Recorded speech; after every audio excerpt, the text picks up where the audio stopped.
तो दोस्तों इस वीडियो में हम बात करने वाले हैं मार्केट के बारे में और आज आप देखिए मार्केट में शेयर ब्लड बाथ हमको देखने को मिल रहा है। बहुत ही भारी गिरावट है, ज़बरदस्त सेलिंग प्रेशर आज मार्केट में हमको फेस करना पड़ रहा है और पोर्टफोलियो की हालत तो पूछो ही मत। पोर्टफोलियो तो मतलब deep into the earth core यहाँ पर जा चुका है। जो पिछले कुछ महीनों में गेन बनाए थे ना, वो पिछले 2-3 दिनों में ही पूरे साफ हो चुके हैं। तो आज का दिन जो है डेफिनेटली वीक हार्टेड लोगों के लिए तो बिल्कुल भी नहीं है।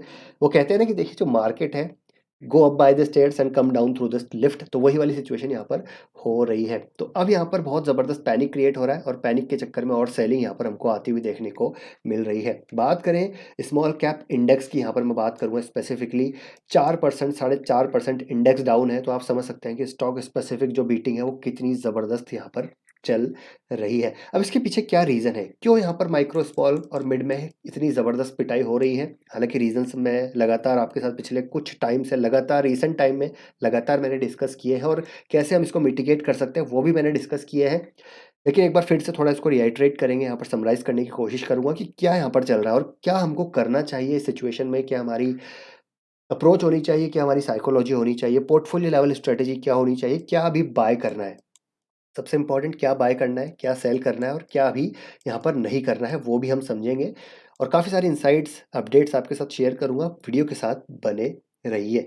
तो बात करते हैं, देखिए मिड स्मॉल कैप की देखिए 4% की गिरावट है। तो रीजंस हालांकि मैं ऑलरेडी बता चुका हूँ, एक बार फिर से बात करें तो सबसे बड़ा जो यहाँ पर रीज़न है दोस्तों वो है क्यों ये आग लगी है स्मॉल कैप मिड कैप में। यहाँ पर क्या चिंगारी भड़की है, वो भड़काई गई है चिंगारी दोस्तों रेगुलेटर्स के द्वारा। जी हाँ, तो सबसे बड़ा जो हाथ है इस सेलिंग में वो है रेगुलेटर्स का। हालांकि ऐसा नहीं कह रहा कि रेगुलेटर्स गलत कर रहे हैं, लेकिन डेफिनेटली यहाँ पर पैनिक क्रिएट हुआ है रेगुलेटर्स की वजह से। जहाँ पर सेबी ने बोला कि भैया मिड कैप स्मॉल कैप में एक फ्रॉड बिल्डअप हो रहा है, तो वो आप म्यूचुअल फंड्स को उन्होंने डायरेक्ट किया कि भैया आप स्ट्रेस टेस्ट करवाइए और यहाँ पर इवैल्यूएट कीजिए कि क्या आप अगर हैवी रिडेम्पशन होता है तो क्या आप उसको स्टैंड आउट कर पाएंगे या नहीं, क्या वो अब्जॉर्ब आप कर पाएंगे या नहीं। तो वो चीज़ें हमको होती हुई देखने को मिल रही है। तो उसकी वजह से क्या हुआ कि फ्रॉड बिल्डअप की वजह से भी काफ़ी सारे जो बड़े हाउसेज़ हैं, म्यूचुअल फंड हाउसेज़ हैं, एएमसीज़ हैं, उन्होंने अब पैसा लेना बंद कर दिया। अभी कल ही के दिन न्यूज़ आई कि आईसीआईसीआई ने भी पैसा लेना बंद कर दिया है, तो लमसम यहाँ पर अब इन्वेस्ट नहीं कर पाएंगे। और भी बड़े फंड हाउसेज़ हैं जिन्होंने पैसा लेना बंद कर दिया। तो कहीं ना कहीं लिक्विडिटी क्रंच अभी आता हुआ देखने को मिल रहा है। तो जब नया पैसा नहीं आएगा तो जो सेलिंग आएगी भैया, तो सप्लाई ज़्यादा होगी, डिमांड कम है, तो फिर और फॉल हमको देखने को मिलता है। तो ये बहुत बड़ा कारण है जिसकी वजह से इशू हो रहा है। उसके बाद जो दूसरे कारण है जहाँ पर मार्च इफेक्ट है, डेफिनेटली टैक्स लॉस हार्वेस्टिंग हमको देखने को मिल रही है। थर्ड रीज़न की बात करें तो अभी एक वो अभी अभी देखा हमने, जैसे मैंने अभी कुछ दिन पहले आई थिंक 2 दिन पहले एक वीडियो बनाया जहाँ पर जो ऑनलाइन बैटिंग प्लेटफॉर्म्स हैं वो यहाँ पर ईडी ने उनको यहाँ पर बैन किया है। जो मार्केट में इलीगल और स्पेकुलेटिव मनी आ रहा है उनको बैन किया है। कई सारे स्टॉक्स भी मैंने डिस्कस किए, तो वो एक रीज़न है। उसके बाद इलेक्टोरल बॉन्ड स्कैम के बारे में भी अभी मार्केट में चर्चाएं हो रही है, तो वो भी एक कारण यहाँ पर बनता हुआ देखने को मिल रहा है। तो काफ़ी सारे रीज़न है जिसकी वजह से this is the reason which is leading to this fall. तो ये हो गए सारे रीज़न। अब यहाँ पर हम बात कर रहे थे देखिए रेगुलेटर्स की, तो स्ट्रेस टेस्ट यहाँ पर करने के लिए बोला था जहाँ पर हैवी रिडेम्पशंस को क्या वो अब्जॉर्ब कर पाएंगे या नहीं एएमसीज, क्योंकि जब पैसा प्रॉफिट बुकिंग होगी, सेलिंग आएगा, तो फिर उसको एएमसीज के द्वारा केटर करना पड़ेगा। तो उसके लिए यहाँ पर मैं बोला था जो रेगुलेटर है उसने कि स्मॉल मिड कैप फंड्स का जो स्ट्रेस टेस्ट है वो ना ज़रूरी है, उसका डिस्क्लोजर मार्च 15 को आएगा। तो मुझे लगता है मार्च 15 के बाद ही यहाँ पर मार्केट में थोड़ी स्टेबिलिटी आ सकती है। उससे पहले मार्केट में बहुत ही ज़बरदस्त वॉलेटिलिटी रहेगी। लेट्स सी यहाँ पर क्या डिस्क्लोजर्स आते हैं और यहाँ पर क्या चीज़ें होती हुई देखने को मिलती है। तो उसी वजह से मुझे लग रहा है थोड़ा सा यहाँ पर आज म्यूचुअल फंड हाउसेस की तरफ से भी थोड़ा सेलिंग प्रेशर आता हुआ देखने को मिल रहा है। तो ये बड़े कारण है जिसकी वजह से इश्यूज हमको होते हुए देखने को मिल रहे हैं। ईडी के रेट्स, एसएमई बबल, ठीक है, इलीगल मनी मार्केट में आ रहा है और रेगुलेटर्स ने जो आग भड़काई है उसका असर अभी देखने को मिल रहा है। बात करते हैं स्मॉल कैप की, तो देखिए 4% की गिरावट है। ये हमने बात करी थी कि बहुत ज़बरदस्त सपोर्ट था 50 डे मूविंग एवरेज का। इसको जैसे ही ब्रेक डाउन दिया, आज आप देखिए कि ऑलमोस्ट 3 दिन से लगातार यहाँ पर मार्केट गिर रहा है। जो गेन थे वो सारे अभी वैनिश हो चुके हैं। मिड कैप की बात कर लेते हैं एक बार। मिड कैप में भी आप देखेंगे तो 3% की गिरावट है और एक जो 50 डे मूविंग एवरेज का सपोर्ट था, एक मेजर सपोर्ट था, वो ब्रेक डाउन हो चुका है और बड़ी कैंडल यहाँ पर बनी है। तो हो सकता है ये और हमको गिरावट और सेलिंग हमको यहाँ पर आती हुई देखने को मिले। तो मिड कैप की पिटाई भी हो रही है, स्मॉल कैप की पिटाई तो ऑलरेडी चल ही रही थी। तो हो सकता है पोर्टफोलियो में और ज़्यादा यहाँ पर हमको स्ट्रेस देखने को मिले। बाकी स्ट्रेस तो चल ही रहा है, तो वो है मेन। बाकी सबसे बड़ी बात है, देखिए लार्ज कैप में इतनी ज़्यादा गिरावट नहीं है, ओनली 1% डाउन है और अभी भी की मूविंग एवरेज के ऊपर ट्रेड कर रहा है। तो सबसे जो अभी फ़ायदे में होगा दोस्तों, वो होगा जिन्होंने प्रॉपर एलोकेशन यहाँ पर कैटेगरी वाइज़ किया होगा, लार्ज कैप में, मिड कैप में, स्मॉल कैप में। जिसके बारे में लगातार मैं पिछले रीसेंट टाइम में मैंने लगातार चर्चा करी है कि जो वो बोल रहे थे कि यार नहीं, लार्ज कैप में ग्रोथ नहीं है, स्मॉल कैप ही लेंगे, मिड कैप ही लेंगे, माइक्रो कैप ही लेंगे।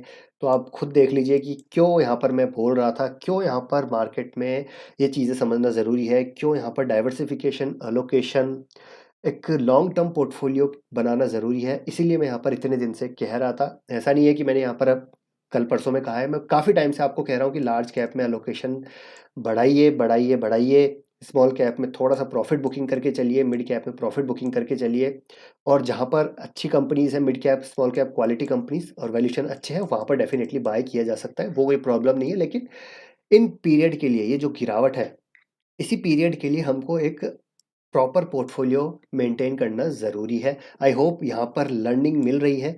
जो नए निवेशक हैं, रिटेल इन्वेस्टर्स हैं, उनको लर्निंग मिल रही है, क्योंकि देखिए लंबा गेम है, ऐसा नहीं है छोटा गेम है ये, आज हमको 1 साल के लिए, 2 साल के लिए खेलना है। ये 10-15 साल की कहानी है, जो हमको वेल्थ बनानी है। देखिए मार्केट में इनकम जनरेट करने के लिए मत आइए, मार्केट में वेल्थ बनाने के लिए आइए, जो कि एक लॉन्ग टर्म गेम है। इसीलिए पोर्टफोलियो को अच्छी तरीके से बनाना बहुत ज़रूरी है, जिसके बारे में लगातार मैं एम्फसाइज़ करता हूँ और बोलता हूँ।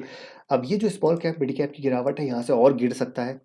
क्यों? क्योंकि देखिए अगर मैं पास्ट में जाऊँ तो 2018 में भी स्मॉल कैप, मिड कैप की बहुत बुरी पिटाई हुई थी, जहाँ पर 50% तक मिड कैप, स्मॉल कैप गिर गए थे। उस टाइम भी वैल्यूएशन बहुत ज़्यादा थी, फ्रॉड काफ़ी ज़्यादा था स्मॉल कैप, मिड कैप में।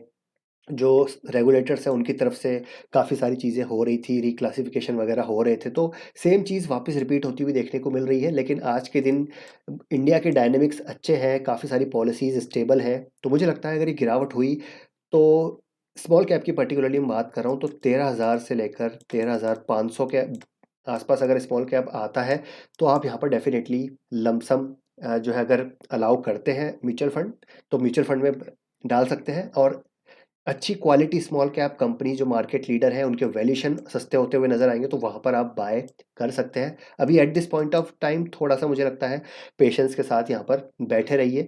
मार्केट में स्टेबिलिटी आने दीजिए, 15 मार्च निकल जाने दीजिए या फिर थोड़ा वेट कीजिए, कैश जो है पूल अपना क्रिएट कीजिए, उसके बाद पैसा डालिए।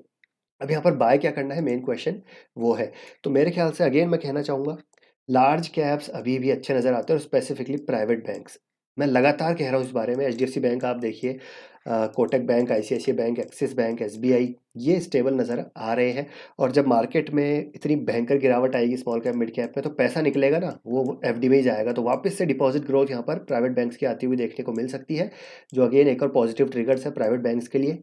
और अपने हिस्टोरिकल लो वैल्यूएशन पे ट्रेड कर रहे हैं, तो प्राइवेट बैंक्स में आप बाय कर सकते हैं। रिलायंस हो गया, एसबीआई कार्ड्स हो गया, ये अच्छी कंपनीज़ हैं जहाँ पर आप बाय कर सकते हैं। अभी मुझे नाम इतने ही याद है, इसलिए इतने ही ले रहा हूँ। बाकी और क्या बाय कर सकते हैं, तो स्मॉल कैप, मिड कैप में डेफिनेटली आप बाय कीजिए, वहाँ कोई प्रॉब्लम नहीं है, लेकिन वैल्यूएशन का ध्यान रखिए। तो मैं अपनी बात बताता हूँ कि मैं क्या बाय कर रहा हूँ। हालाँकि मेरे पास भी ज़्यादा पैसा नहीं है, लेकिन थोड़ा बहुत जो पैसा है वो मैंने बाय करने में लगाया है। देखिए आरती फ़ार्मा को मैंने बाय किया है, क्योंकि वैल्यूएशन अच्छे नज़र आते हैं और ग्रुप अच्छा नज़र आता है। और कंपनी जो है, ग्रोइंग कंपनी है, ग्रोथ भी अच्छी नज़र आती है। आरती फ़ार्मा लैब्स को मैंने बाय किया है। थोड़ा बहुत बाय किया है, ऐसा नहीं कि मैंने बहुत ही ज़्यादा पैसा लगा दिया है। पॉलीमेडी की ओर में जो एक गिरावट आई थी, थोड़ा बहुत पॉलीमेडी की ओर बाय किया है, क्योंकि इसकी ग्रोथ भी अच्छी नज़र आती है। ज़बरदस्त कंपनी है, मैनेजमेंट है। चौथा अगर बाय किया है तो थोड़ा बहुत एप्पल बाय किया है। एप्पल काफ़ी टाइम से गिर रहा है, लेकिन मुझे गिरने के पीछे का रीज़न समझ नहीं आ रहा। अच्छी कंपनी है, ग्रो हो रही है, मोबाइल एडवर्टाइज़मेंट मार्केट लीडर है, तो थोड़ा इसको भी बाय किया है। और मैंने यहाँ पर एस में प्रॉफिट बुक किया था, आपको पता ही है। एस अपने ऊपरी स्तरों से 20% से ज़्यादा गिर चुका है, तो एस में जो प्रॉफिट बुक किया था, वही प्रॉफिट मैं थोड़ा-थोड़ा यहाँ पर डाल रहा हूँ, जहाँ पर वैल्यूएशन अच्छे नज़र आ रहे हैं। तो एस में अभी तक मेरा एलोकेशन काफ़ी अभी भी ज़्यादा है, 10% से ज़्यादा है। तो एस में जो प्रॉफिट बुक किया था, वही मैं यहाँ पर दूसरे कंपनीज़ में डाल रहा हूँ। एक कंपनी है एरिस, इसमें मैंने पोजीशन बनाना शुरू किया है, एरिस लाइफ साइंसेज़। इसको आप ज़रूर पढ़िएगा, इसको कवर करेंगे कभी फ्यूचर में। काफ़ी अच्छी अभी अभी नज़र आ रही है। इसके बाद देखिए फ़ीएम इंडस्ट्रीज़ अच्छी कंपनी है। उसके बाद के फिनटेक और कैम्स लॉन्ग टर्म बाय कर सकते हैं। कैरासिल गिरावट के बाद अच्छा नज़र आ रहा है। अगर आपको ग्रीन हाइड्रोजन प्ले करना है, नेचुरल गैस थीम प्ले करना है, तो 3 कंपनी है ईकेसी, आइनॉक्स इंडिया और गणेश बेंजोप्लास्ट, जिसके बारे में मैंने अभी रिसेंटली चर्चा करी है। तो ये 3 कंपनी में आप डेफ़िनेटली कंसिडर कर सकते हैं। तो ये कुछ कंपनीज़ हैं जो आप डेफ़िनेटली यहाँ पर बाय बाय कर सकते हैं। बाकी आपके रडार पे कौन-सी कंपनी है, आप क्या बाय कर रहे हैं? तो आप ज़रूर कमेंट करके बताइएगा।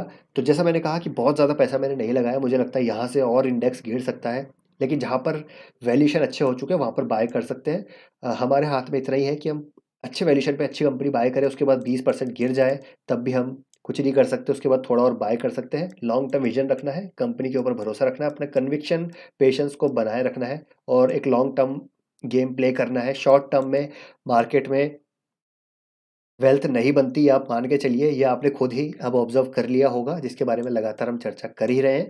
तो लॉन्ग टर्म गेम खेलिए, मार्केट में बने रहिए। ये जो गिरावट है, ये मुझे लगता है बहुत ज़्यादा नहीं चलेगी, वापस से मार्केट ऊपर आएगा। अच्छी कंपनीज जल्दी ऊपर आएंगी और जो खराब कंपनीज हैं वो नीचे ही रह जाएंगी। इसलिए खराब कंपनीज को निकालिए, अच्छी कंपनीज पोर्टफोलियो में डालिए। तो आई होप दोस्तों वीडियो आपको इन्फॉर्मेटिव लगा होगा। पसंद आया वीडियो लाइक कीजिए, शेयर कीजिए। आपका ओपिनियन क्या है मार्केट को लेकर, क्या कर रहे हैं क्या नहीं, कमेंट में ज़रूर शेयर कीजिएगा। मिलते हैं नेक्स्ट वीडियो में। Till then take care, bye bye.